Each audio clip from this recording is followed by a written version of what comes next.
Ramadan Arab മാസങ്ങളിലെ 9ാമത്തേത്. Arab മാസങ്ങൾ കടന്നു പോകുന്നത് ഓരോരോ സീസണിലൂടെയും കടന്നു പോകും. 30 വർഷം ജീവിക്കുമ്പോൾ നമ്മുടെ ഇംഗ്ലീഷ് മാസങ്ങളിലെ എല്ലാ മാസങ്ങളിലൂടെയും റമളാൻ കടന്നുപോയിട്ടുണ്ടാകും. 60 വയസ്സുള്ള ഒരാൾക്ക് ഈ വർഷം നമുക്ക് മാർച്ചിൽ റമളാൻ വരികയാണെങ്കിൽ 30 വർഷങ്ങൾക്ക് മുമ്പ് റമളാനിൽ ഇതുപോലെ മാർച്ചിന്റെ ആദ്യ ഭാഗം റമളാൻ കഴിഞ്ഞു പോയിട്ടുണ്ട്. 2 തവണ 60 വയസ്സുള്ള ഒരാൾക്ക് 2 തവണ റമളാനിനെ വ്യത്യസ്ത കാലഘട്ടങ്ങളിലായി 2 തവണ അനുഭവിക്കാൻ കഴിയും. ഇബാദത്തുകളെ അല്ലാഹു പ്രത്യേകിച്ച് ഹജ്ജ്, റമദാൻ പോലെയുള്ള ഇബാദത്തുകളെ അല്ലാഹു റബ്ബുൽ ഇസ്സത്ത് ചന്ദ്രന്റെ ചലനവുമായി ബന്ധിപ്പിച്ചുകൊണ്ട് സമയം നിർണയിച്ചതും നിസ്കാരത്തിന്റെ സമയങ്ങൾ സൂര്യന്റെ സമയവുമായി ബന്ധിപ്പിച്ചതും വലിയൊരു ഹിക്മത്തിനാണ്.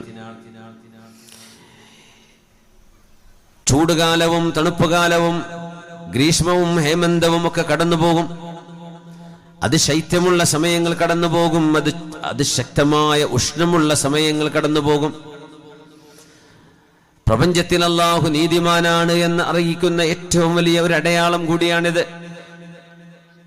റമളാൻ എങ്ങാനും ഒരു ജൂണിലോ ജൂലൈ മാസത്തിലോ ആണ് എന്നാണ് അള്ളാഹുവിന്റെ തീരുമാനമെങ്കിൽ, സൂര്യന്റെ ചലനവുമായി ബന്ധപ്പെട്ട ഒരു മാസക്കണക്കാണ് അള്ളാഹു ഇബാദത്തിന് വെച്ചിരുന്നത് എങ്കിൽ, ചൂടുള്ള നാട്ടുകാർക്ക് ജീവിതകാലം മുഴുവനും ചൂട് തന്നെ, തണുപ്പുള്ളവർക്ക് കാലം മുഴുവൻ തണുപ്പ് തന്നെ. ദൈർഘ്യമായ സമയങ്ങൾ കിട്ടുന്ന പ്രദേശങ്ങളുണ്ട്, ചുരുങ്ങിയത് കിട്ടുന്ന പ്രദേശങ്ങളുണ്ട്. എന്നാൽ അറബ് മാസപ്രകാരം ഈ മാസം ഇബാദത്തുകൾ റമളാൻ ഓരോരോ മാസങ്ങളിലൂടെ കടന്നു പോകുമ്പോൾ ദീർഘമേറിയ പകലുകളും ചെറിയ പകലുകളും കിട്ടും. ചൂടുള്ള സമയവും ചൂടില്ലാത്തതും കിട്ടും. ദൈർഘ്യം കൂടിയതും കുറഞ്ഞതും, ഇങ്ങനെ അള്ളാഹുവിന്റെ പരമമായ നീതിയുണ്ട് ഇതിൽ. ഹജ്ജിനെ സംബന്ധിച്ച് അങ്ങനെ പറയാം. ദുൽഹിജ്ജ 10 എന്ന് പറയും നമ്മുടെ പെരുന്നാൾ ദിവസം. അറഫയുടെ നാള് ദുൽഹിജ്ജ 9. അതൊരു പക്ഷേ ഗ്രിഗോറിയൻ കലണ്ടർ വെച്ചുകൊണ്ടാണ് നിശ്ചയിക്കപ്പെട്ടിരുന്നതെങ്കിൽ അത് സൂര്യന്റെ ചലനമാണ്. അതൊരു ഓഗസ്റ്റിലോ ജൂലൈയിലോ ഓഗസ്റ്റിലോ മറ്റോ ഒക്കെ ആണെങ്കിൽ അതിശക്തമായ ചൂടുള്ള സമയമാണ്. ആ ഒരു മിഡിൽ ഈസ്റ്റ് നാടുകളിലൊക്കെ അതിശക്തമായ ചൂട്. എന്നാൽ ചൂടുകാലത്ത് ഹജ്ജ് ചെയ്യാൻ പറ്റാത്തവർ തണുപ്പിലേക്ക് എത്തുന്നത് വരെ ഒന്ന് കാത്തിരിക്കാമെന്നവർക്ക് നീട്ടിവെക്കാം.